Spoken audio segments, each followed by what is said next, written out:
The Young and the Restless Spoilers shock. In the sun-drenched hills of Nice, France, beneath the glamour of a private estate where luxury met legacy, two women, Phyllis Summers and Amanda Sinclair, found. For days, Genoa City stood still beneath the weight of mourning. The halls of the Newman estate echoed with silence, with every photograph of Cole haunting the rooms like a ghost that refused to let go. Victoria, her face pale with exhaustion, barely ate or slept. Claire, trembling and hollow-eyed, clung to the final words Cole had whispered to them both, the words of a man who knew his body was failing, who had chosen, not out of weakness but out of what he believed was wisdom, to surrender to the darkness.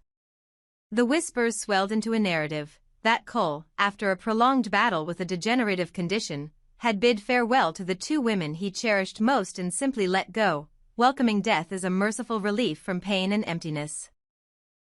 His final moments, though unseen by outsiders, were spoken of as if they had been witnessed by angels. Claire's trembling sobs and Victoria's dazed silence were evidence enough for the public. Even Victor, hardened by decades of betrayal, defeat, and vengeance, had bowed his head in grief and regret. Funeral arrangements were made hastily, but without a body, only a symbolic service was held. Friends and enemies alike paid their respects to a man they assumed had finally found peace. Yet beneath the veil of sorrow, something far more disturbing stirred. Because Cole Howard had not died. The man the world believed to be gone had instead stepped into shadow, trading one identity for another, disappearing into the fog of rumor and myth with calculated precision. What the Newman family did not know, and perhaps, what even Victoria failed to sense in her final embrace, was that Cole had meticulously orchestrated his own vanishing act. And the reason was more terrifying than illness or despair. Cole was running. Not from death, but from discovery. From a truth he had buried beneath decades of lies and identities. And more chillingly, from a force that he himself had once commanded, a force now spiraling out of control. In Paris, far from the candlelit memorials and grieving family, a man moved through the alleys of Montmartre like a ghost. Clean-shaven, with dyed hair and a new name, he slipped into the shadows of a hotel under a name no one in Genoa City would recognize. But the man in that room, cold-eyed, methodical, speaking to no one but one particular contact over encrypted messages, was not mourning, nor was he sick. He was planning. He was watching. He was alive. And perhaps most unsettling of all, he was no longer Cole. What few knew, what almost no one could even suspect, was that Cole had forged a secret alliance with Cane Ashby, the once disgraced son-in-law of Catherine Chancellor, who had returned to Genoa City under the guise of redemption. But redemption was never Cane's goal. Power was. And Cole, or the man who once used that name, needed someone like Cane, someone with access to the financial underworld, to blind trusts, offshore accounts, and mercenaries who didn't ask questions. Their partnership was not one born of friendship, but of cold strategy. For Cane, it was a chance to rebuild his power base. For Cole, it was a gateway to obliterate the last remnants of the life he had faked for decades. The truth, however, was beginning to unravel, thread by poisonous thread. A tech-savvy whistleblower from an international security firm leaked an internal report suggesting that a man matching Cole's description had been spotted leaving a private jet in Nice, accompanied by men known to be affiliated with Dumas International, an elusive European syndicate rumored to deal in more than just business. Victoria, already plagued by doubt, began to quietly investigate. Her gut told her something was wrong. Cole's final goodbye had been too precise, too rehearsed. He hadn't said goodbye like a man dying, he had spoken like someone closing a chapter. And when Claire, desperate for peace, tried to retrieve Cole's medical files to find closure, she was met with an unusual complication: there were none. No hospital records. No hospice transfers. No death certificates. It was as if Cole had never existed as a patient. In the dark heart of this deception, a question loomed larger than all others: who was Cole Howard, truly? Because the answer, it seemed, was no one. Or worse, everyone. According to whispered intelligence obtained by Chancellor, now working in conjunction with Interpol on transnational corruption cases, Cole Howard had at one point gone by a different name, Lachlan Avery, a figure long believed to have disappeared following a scandal involving identity theft and corporate espionage in Europe more than 2 decades ago. The records were incomplete, blurred by time and intentional obfuscation. But the connections were undeniable. And if Cole truly was Lachlan, it meant the man Victoria had once loved was not just a novelist or a scholar, but a manipulator capable of crafting entire lives out of nothing. And the implications didn't stop there. Because if Cole was Lachlan Avery, he wasn't just a fugitive, he may have been the architect behind the slow, deliberate destruction of Newman enterprises from within. The pieces began to fall into place. The failed acquisition of a biotech firm in Zurich, a scandal involving a stolen patent, the inexplicable bankruptcy of a key Newman subsidiary in Southeast Asia, all of them could be traced to entities now revealed to be controlled or influenced by Cane's overseas shell companies. Victoria was no longer grieving. She was furious. Back in Genoa City, whispers grew louder as Cane's business activity intensified. He had recently secured a major real estate deal that displaced several of Newman's properties, yet no one could explain where the financing had come from. Devon and Lily, both suspicious of Cane's sudden resurgence, began digging. It was Lily who found the first true clue, an untraceable donation to a Parisian clinic, given in memory of CH, with a list of attached recovery protocols unrelated to any medical procedure. It was a code. And Lily knew it. Because Cole had once left her a manuscript, years ago, that spoke of a character who faked his death and fled to France using that very same pattern of symbols and initials. It wasn't fiction. It was a blueprint. Now, the game changed. The question wasn't whether Cole had died, but what he was planning. Was he manipulating Cane, or was Cane merely the front man for Cole's long-orchestrated revenge? Did he fake his death to disappear, or to strike? Because if Newman Enterprises had fallen victim to a shadow campaign of sabotage, if Victor and his empire were being brought to their knees not by outside forces but by someone they had once loved and trusted, then Genoa City was on the brink of an implosion no one could stop. The revelation shattered what little was left of Victoria's composure. She gathered Claire, Nikki, and even Nicholas in a private meeting, revealing what she had learned. The reactions were explosive and Nick, enraged by the betrayal, vowed to hunt Cole down himself. Nikki, already reeling from other family upheavals, blamed herself for ever letting Cole back in. Claire, however, was silent. Because in her heart, she had always felt a part of Cole still existed beyond the grave. And now that she knew the truth, her heartbreak morphed into something colder, resolve. In the catacombs beneath the Paris Opera House, a secret meeting was arranged. Between Cane and the man he now called Lachlan. There, beneath ancient stone and iron, the final stages of their plan were being set into motion. Lachlan spoke not with grief, but with the calm of a strategist. Genoa City, he claimed, was about to learn that blood loyalty was a weakness, and that the past, no matter how deeply buried, always found its way back. But even as he laid out his final objectives, he made one fatal mistake. He underestimated Claire. Because as much as Cole had loved her, as much as he believed she would mourn him and move on, he had forgotten the fire that ran through her blood, the fire of Nikki, the discipline of Victor, and the quiet steel of Victoria. Claire had inherited all of it. And when she discovered that Cole, her father, her comfort, her protector, had abandoned her for an illusion of control, she did not collapse. She transformed. In the days ahead, Genoa City will be shaken to its core. The return of a man presumed dead will send legal shockwaves through corporate contracts and family trusts. Newman Enterprises will teeter on the edge of collapse or resurrection. The truth about Cole's identity will become a weapon, wielded by both allies and enemies. Cane's involvement will force Lily, Devon, and even Billy to choose sides in a war that is no longer about profit, but legacy. And Claire, once the most innocent of all, may become the most dangerous. Because when a daughter is betrayed by the man she called father, her vengeance burns hotter than any empire can withstand. And as Genoa City braces for impact, one thing is certain: the man known as Cole Howard is dead. But the man who took his place, who manipulates power, fakes death, shatters families, and builds new kingdoms in the shadows, has only just begun.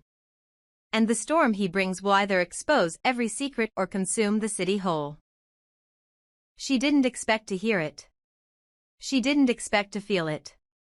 Victoria had followed Cane discreetly through the candlelit corridors of the French chateau. What was supposed to be an elegant business gathering had turned cold and hollow, each clink of wine glasses masking a darker intent.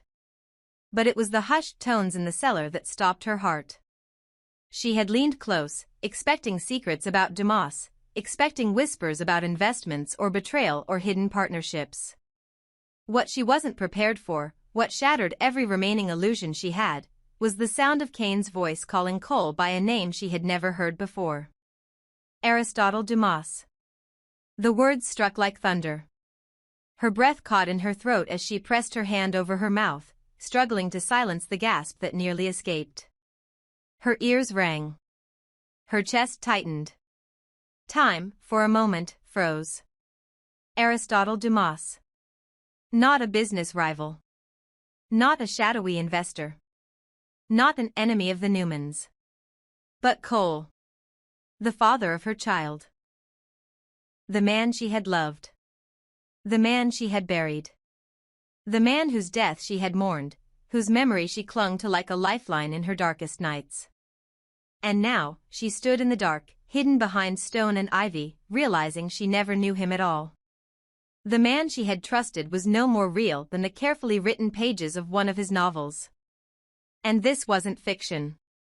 This was the beginning of something catastrophic. Cane, arrogant and careless in the belief that no one was listening, continued, his voice low but clear. "They think you're dead," he said to Cole, "Aristotle. And still, you're 2 steps ahead of every one of them. Even Victor doesn't know he's already lost." Cole, or Aristotle, or whoever this man truly was, chuckled softly in the dark. "That's the point, Cane. The minute they start looking for me as Cole, they're looking in the wrong direction. Cole Howard was a mask. A useful one. But Aristotle Dumas, he's the one who builds empires. He's the one who burns them down."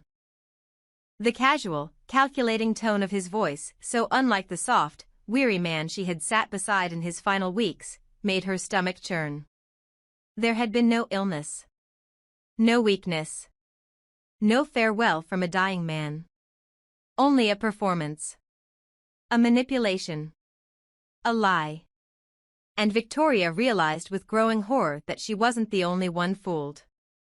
Everyone, Claire, Victor, Nikki, even Nicholas, had bought into the narrative so perfectly crafted.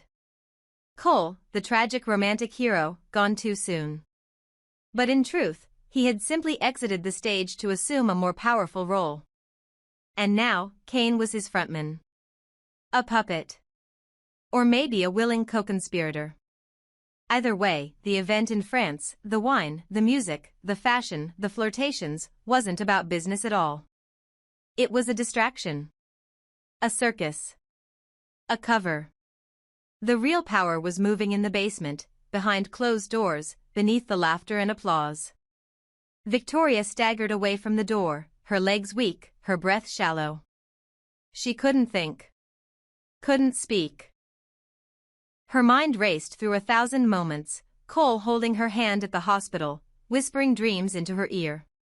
Cole, eyes tired, telling her he was ready to rest. Cole embracing Claire like a father clinging to the last of his heart. All lies. All manipulations. How long had this been his plan? How deep did it go? She moved quickly but silently through the chateau, avoiding eyes, avoiding questions. Her instincts screamed for her to run, to escape before he realized someone had heard. She had to get out. She had to get home. Back to Genoa City. Back to Claire. Back to warn them all.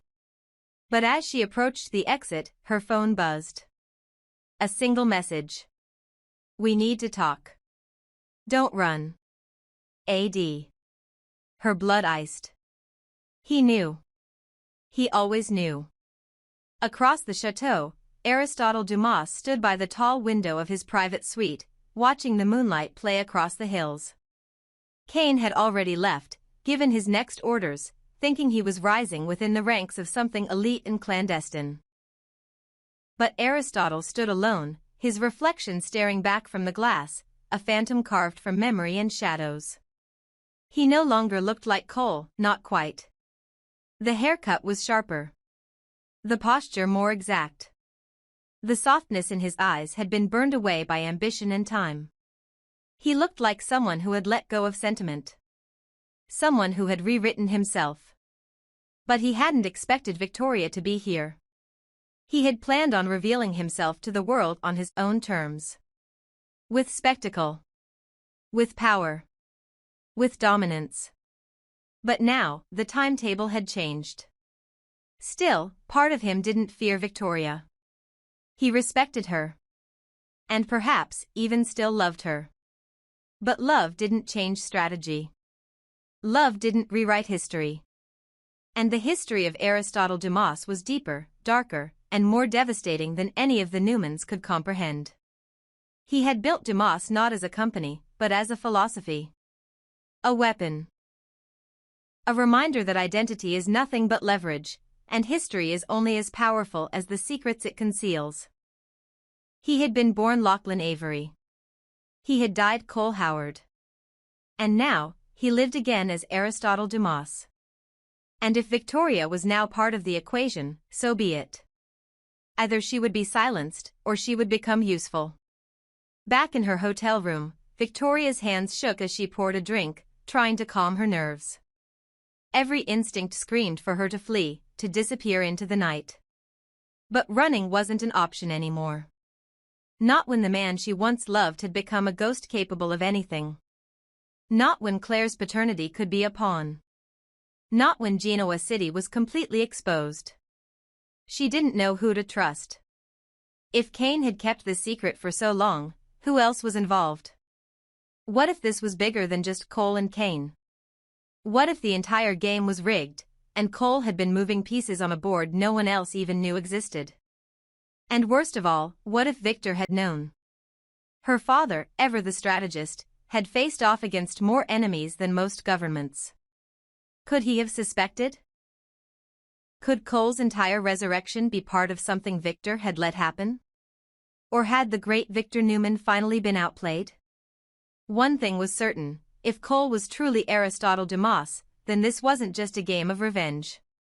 It was a coup. A long, carefully plotted destruction of the Newman dynasty from within, carried out by a man who once slept in their home, kissed their daughter, raised their grandchild, and promised to die with dignity. He had lied. And now, Victoria stood alone, carrying a truth too dangerous to speak aloud, with a target on her back and a city depending on her silence. But silence would not save them. Because in the days to come, when Aristotle Dumas finally makes his presence known to the world, it won't be with subtlety. It will be with fire. And Victoria, heartbroken and betrayed, may be the only one left brave enough to light the first match.